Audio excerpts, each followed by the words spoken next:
My dudes, what's happening? My name is Trent. I have been a concept artist in the video game industry for 20 years now. I've done a lot of landscape paintings. I've done a lot of environment concept art for very popular video games. And I have broken down my system, my process, into a very precise process. And I'm going to explain all of it to you, all my secrets here in this 30-minute video. Normally, a piece like this would take me a few hours, but I've broken everything down into very bite-sized, concise tutorials so that you can follow along, you can increase your speed. Obviously the goal isn't just to paint faster, but I think that maybe by me sharing my process and how I do this and some of the things I've learned, maybe there's something you could pick up and apply into your own workflow. If not, that's cool too, whatever. Hopefully this will help you in some way or another. And dudes, enough of me yapping, let's dive into the tutorial. Let's do it. Now, to do a job like this, I was sent a MSI Creator 17 laptop. So that's what I'm going to be using. This is just the 500 gigabyte version. And I've got myself a Wacom Intuos Pro here with I think this is the 2.0 pen that I'm using here. This is a bit of an advanced tutorial, so you should probably already know that you're going to need some kind of a pen input device, whether it's an iPad or whether it's any other software. Everything I'm going to teach you can translate to just about any painting program. So when I start a landscape painting, I start out with just grayscale, 3 layers of depth at minimum. And ultimately, what we're aiming for is something where we've got a really dark foreground, we've got a medium dark middle ground, and as things get further into the distance, they become lighter and lighter because our atmosphere, our sky is going to be a light sky. I'm only looking at values in composition here. I'm trying to keep it pretty much just grayscale. And the reason for this is that I don't want to get bogged down too much with colors or lighting too much, just values. It's just a value read.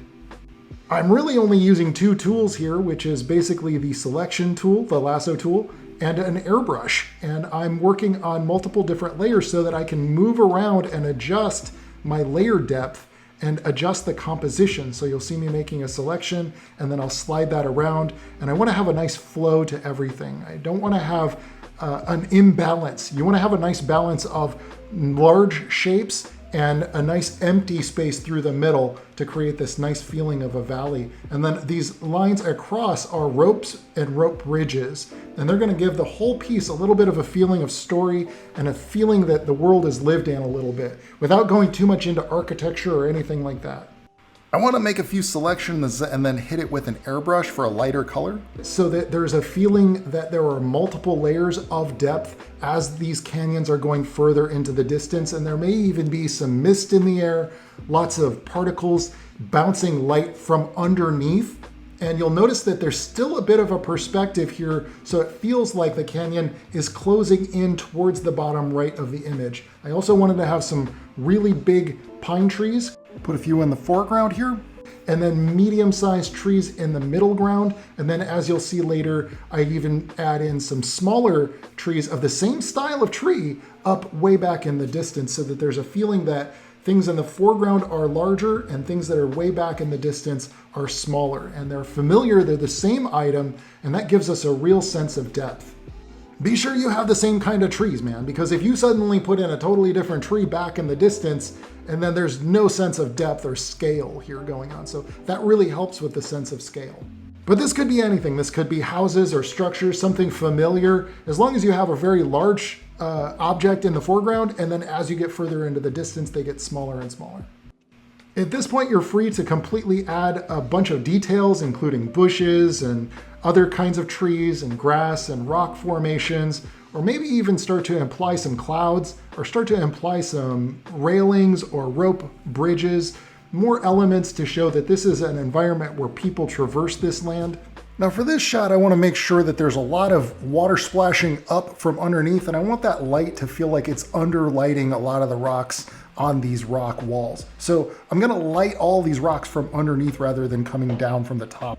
I also think sometimes underlighting something can really give it a mystical, magical feeling, and I really want this valley to feel like there's a lot of light down in there. Doing this in grayscale before you even go to color allows you to be free to just think about the storytelling of your environment and how people might traverse this landscape.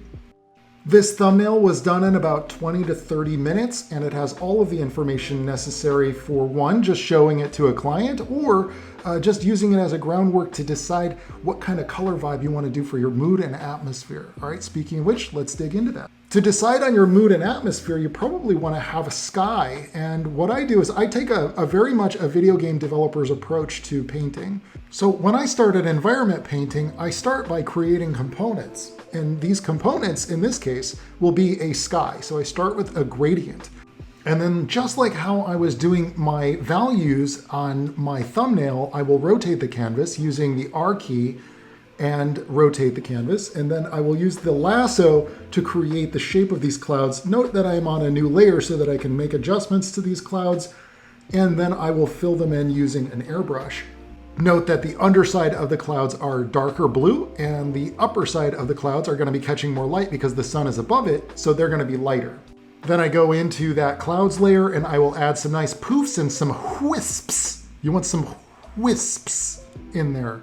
Your cloud bumps should not be all the same size either. Note that there are nice big fatty bumps and there are tiny little itty bitty bumps. Now the beauty of having your clouds on a separate layer from your gradient is that you can hit Command T and you can make adjustments. You can skew it and squeeze it and squash it and squish it.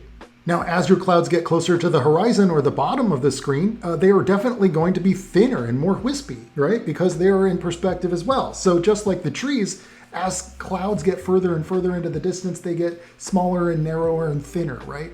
And then we also want to have some nice darker clouds in the foreground, like they're almost maybe storm clouds underneath the shadow of the nice big fatty cloud. Now way back in the distance, we want to have an ocean and some mountains. So I've created another layer and I've laid down some nice blue. It's getting some clouds reflecting off of the surface of the water. And then I'm going to make a selection, hit that with an airbrush. We got ourselves a nice, awesome mountain range in the distance. Now note that the light is going to bounce off of the water and it's going to bounce up onto that almost flattened silhouette of a mountain way back in the distance. You can duplicate those mountains and change them using the transform tool, and then make a copy and then flip that vertically, and you got yourself a reflection on the water of the mountains on the horizon. Bam! Now we're going to head on over back to our grayscale image that we have, and one of the things that we're going to have to do, if we're going to put that sky in here, we're going to have to make sure that we cut out the sky from this image. Now, hey, if you already kept all your layers separate, you're in good shape, because all you got to do is drop that in. But if you made the mistake of flattening it, you're going to have to make a selection using the lasso tool and or the magic wand to cut that out. Once you've got a big sky hole in there, you can just drop in your clouds behind that, and then you can transform the entire folder full of your sky elements that you had. And you can skew it and squash it and stretch it. However it feels right. Don't have too many tangents where your clouds are touching elements of your foreground. Now you can go in with that eraser tool and just clean up any of those edges. Make sure that you got a nice clean cut so that if you can move your sky around however you want, and it'll keep those areas separate. So your background's separate from your foreground. This is also a good time to try to figure out where you want to put your horizon line. In this case, I have those mountains and where the mountains meet the ocean out there in the distance, and that's going to kind of define the horizon line.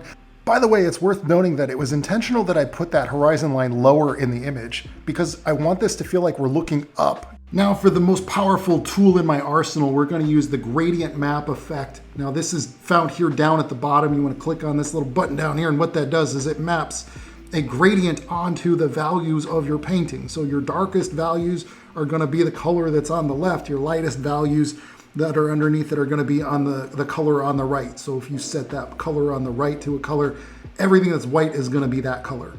So that's one way to colorize all of your grayscale, but we don't want to do that on our sky layer. We want to do that on our foreground layer, right? Yeah, so we select the foreground layer and then we use our gradient map, and then we're going to select something with some blues in it because we want to get some nice blue from the sky on those rocks. And then we want it to fade off into a nice cooler blue, maybe like something that's icicle blue towards the bottom. That's why we got a little bit of green at the bottom and of our lighter value scale, right?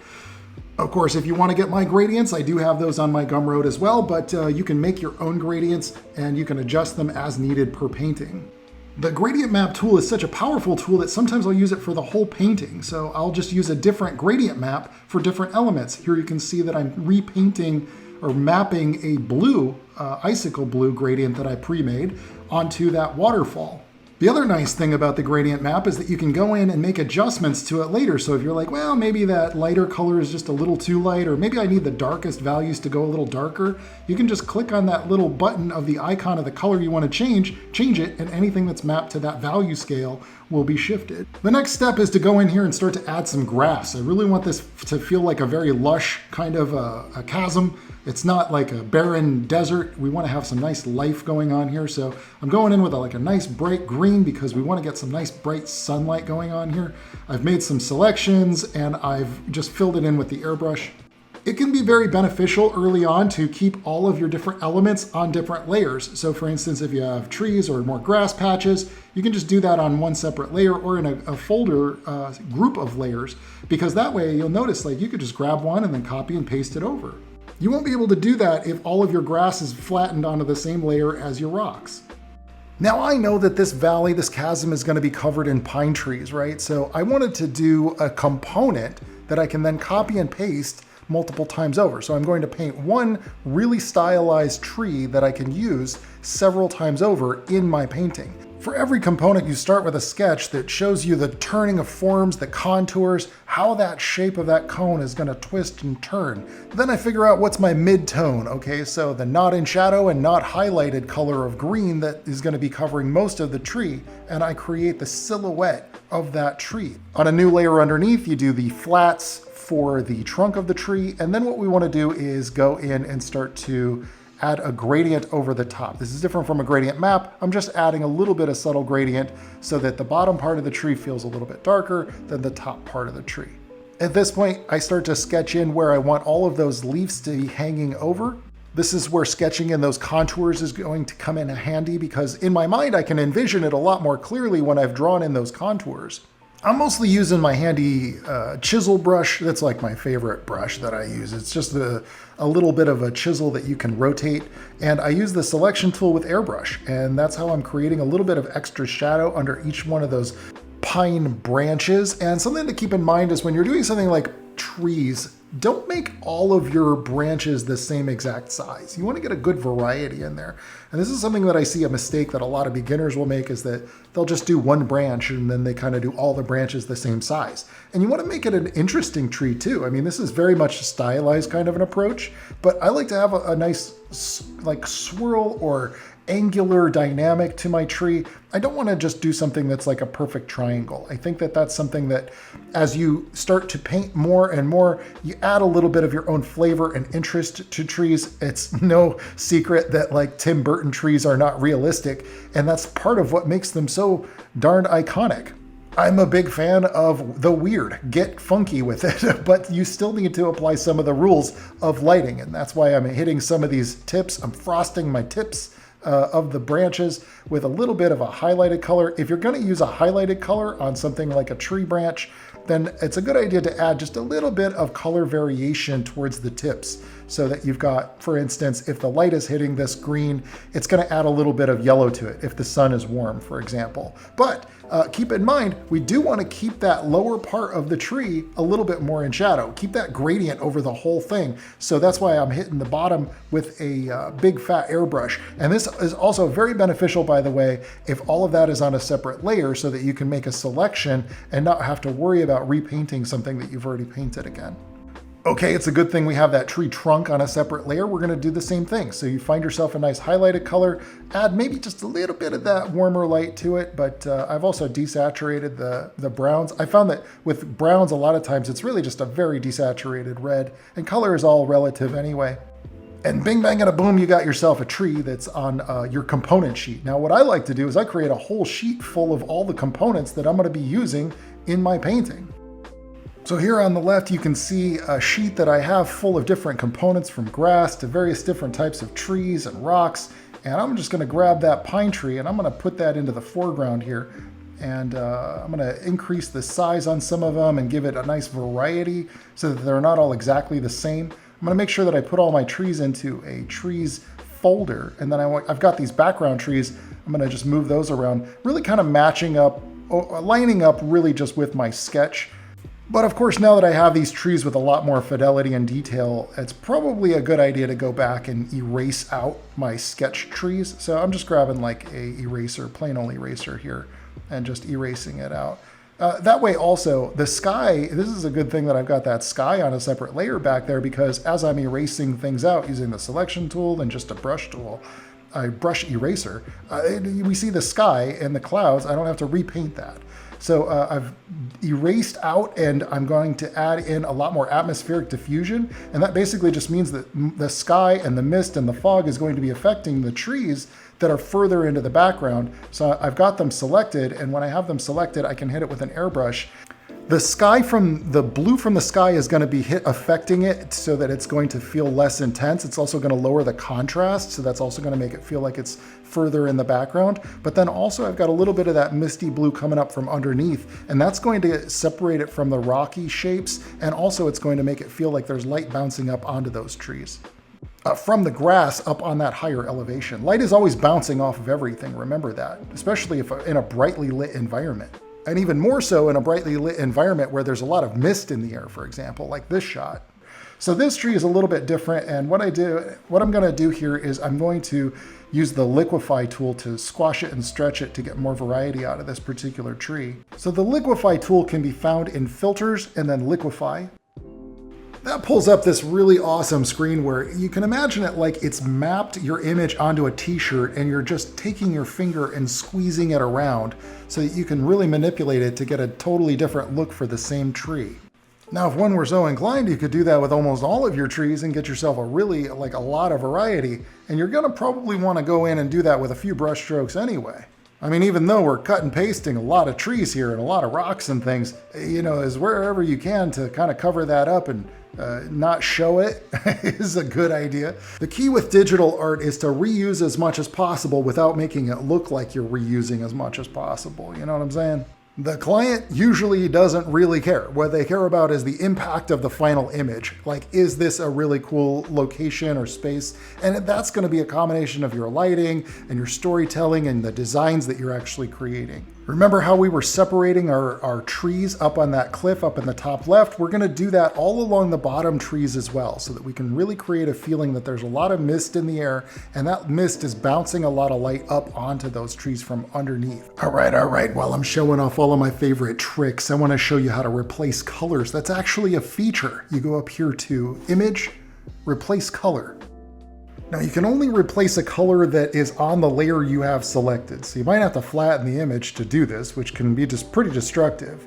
But you can select any color on that layer, and you can move the slider to change the hue, the saturation, or just make it lighter or darker. That's a pretty handy trick, because if your values are in place, then it doesn't matter. You can change your colors later. It's super useful, especially if you're trying to get a very magical looking environment. In this case, I took the misty underside underlighting and I added just a little bit of green to that, and then I made a little bit of a darker value for the cracks between the rocks.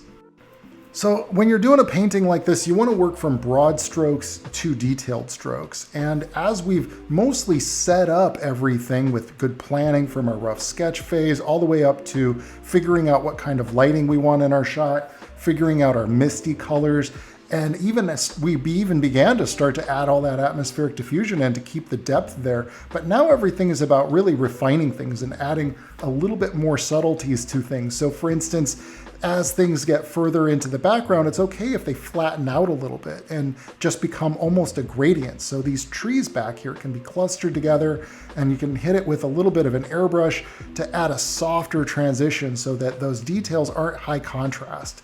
Remember that elements that are in your foreground are going to have high contrast of values, so a broad range of light to dark, and elements that are way back in the distance are going to have less and less contrast in value, almost to the point where some of your background elements are going to feel like they're flat, like cards in a, if you've ever seen those shadow boxes, they're almost like cardboard cutouts that are resting in the distance. The closer they get to the camera, they have more detail. The further they are back in the distance, the less detail and the less contrast they have. Because atmosphere is in between all of it. There's all these particles everywhere. There's dust in the air, there's mist, obviously, in this shot, there's clouds, and clouds and mist kind of behave the same way, really. It's also not a bad idea to take some of those larger shapes that you've got and start to add a little bit of that underlighting, really amplify that, bring that up. As I've brought in some of that cool blue mist along the bottom, along those pine trees, it's going to be bouncing more light up onto those undersurfaces of these rocks that are sticking out from this rock wall, this chasm wall. And if that fog layer gets in the way, you can just make that invisible while you're working underneath it, and then you can turn that fog layer back on after you've done rendered. I've been recording a lot today. After you've done rendered a whole lot of them rare rocks, you can switch that fog layer right back on. All right, yeah. All right, dudes, almost everything is in place now. Like, we've been thinking in terms of sketching and planning, but now it's time to cut loose and actually get into the painting and the rendering. This is really my favorite part of the painting process because so much of the thinking is done. Now it's just about the fun of closing your eyes and imagining you're there. So how would grass grow onto these surfaces? If this is a lush environment with lots of water, natural water and waterfalls, you're probably going to have all this grass growing up onto these flat surfaces where the rocks have outcropped. You're going to have a lot of shadow underneath this outcropping.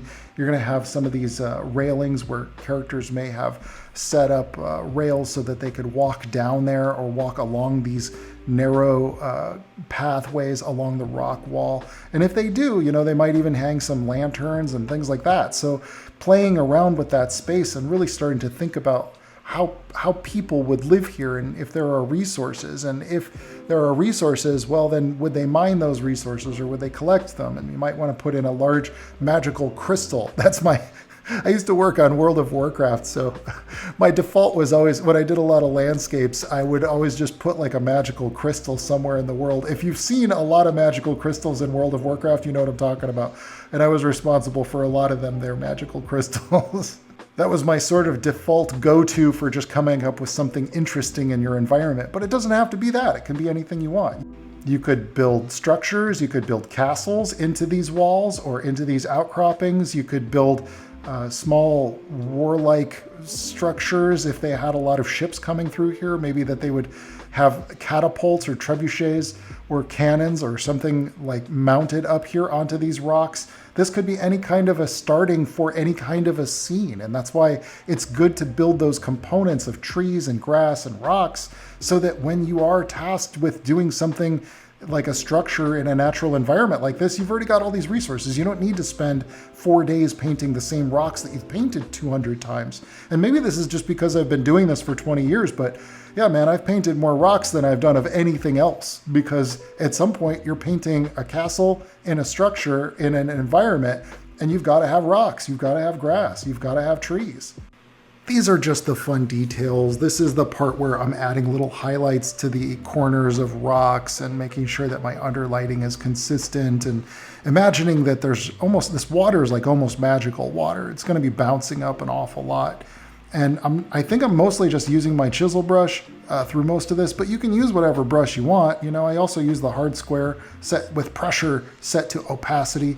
There's little cracks in these walls. And I wanted to make sure that this underlighting is really kind of creating these nice little highlighted edges along the bottoms of these rocks.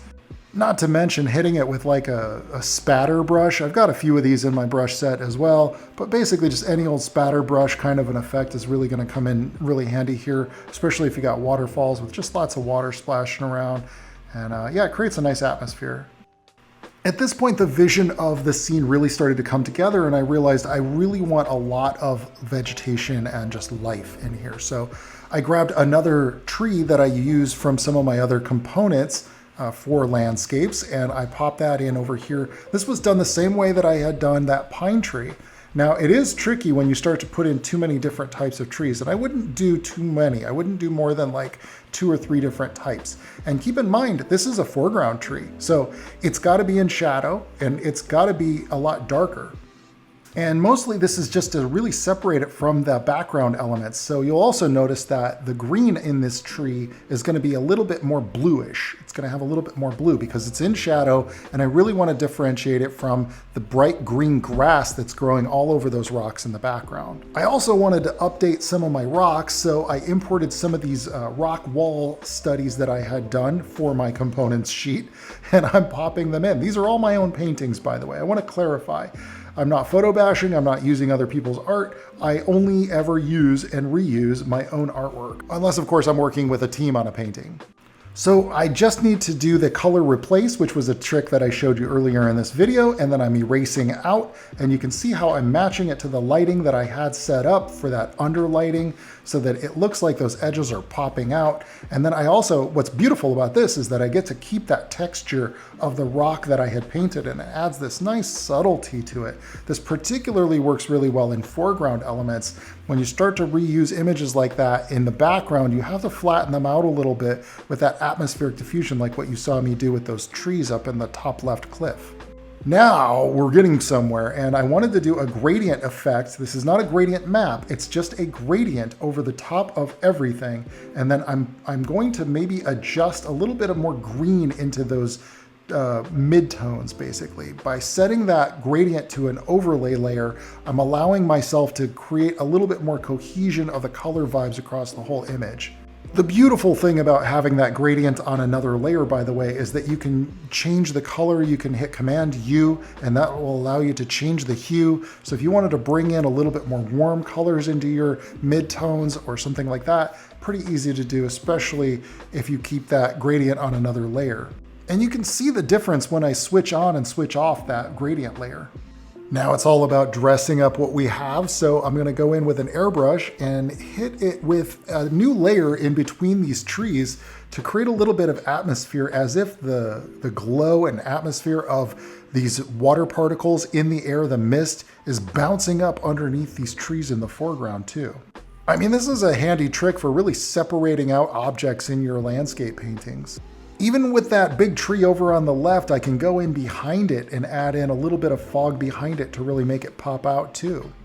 Clearly, as you can see, having all of your different elements on different layers can be really useful for making sure that you're getting good readability. And one thing that I want to recommend is that you stop for a moment and zoom way out on your image.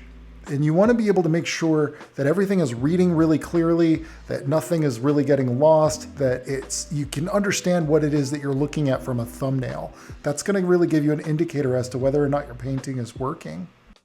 Again, as we've established, there's going to be a lot more detail and contrast in the foreground. So if you have something like this large rock formation with this tree over here on the left side, it seems like a good opportunity to really play up some of the details of these rocks, because it gets us a closer look at what kind of rocks are in this environment. And I want to really emphasize that underlighting. So you'll notice like I've hit this bottom of this foreground rock with like a nice underlit light, where maybe the light from the chasm is bouncing up onto it. I've got a custom brush that I use for these bushes, and these are sort of like it's my bush brush. And I've got some vines. These are actually roots from that big old tree that are sticking out from the side of the rock face. And also I wanted to simplify a little bit of the shaping of some of my foliage and make sure that none of those selections are left too sloppy. It's okay to have some messy areas if they're not the focal point and if your lines are confident, but the areas where people are going to be looking, I think it's important to have some strong lines. And it's that combination of sort of riding the chaos and keeping it nice and tidy and orderly that's going to give your whole painting a little bit of a feeling of, I guess, that refined painterly look. The magic sauce of landscape painting is in chaos of sloppy, messy brushstrokes matching a very nice, clean, tidy, intentional look. Of course, the most ideal way to get this is to start working with really fat brushes and then refine as you get closer and closer to details. That's when you start to get in there with the tinier brushes. A lot of what you're seeing me do right here is really just the variety and cleanup stuff. It's like everything's in place. Now it's just a matter of adding neat little things like little hanging lanterns and really tidying up some of those bushes so that all the trees look different and things like that. All right, now we're ready for the most important part of the painting process, the signature. This is the same signature that I've had since I was 13 years old, okay? But it's very important to put your name on your work. A lot of times I see amazing artwork from artists. They don't even sign their work. And there you have it, man. That's pretty much the short version of, most of my favorite landscape painting techniques and tricks that I've developed over the years. I am a self-taught artist. I never really went to art school to learn how to do this. Most of it's just, tips and tricks that I picked up from using Photoshop for like 20 years or so. I certainly hope that there was something, if nothing else, just at least one or two things that maybe you picked up from this that you could apply to your own workflow. Of course, I have tons of tutorials on my own YouTube channel. I really look forward to seeing your entries for this year's competition, and I want to thank MSI for inviting me to be a judge in this year's competition. And get your entries in, follow the details below this video, and I look forward to seeing your entries. Good luck, everyone.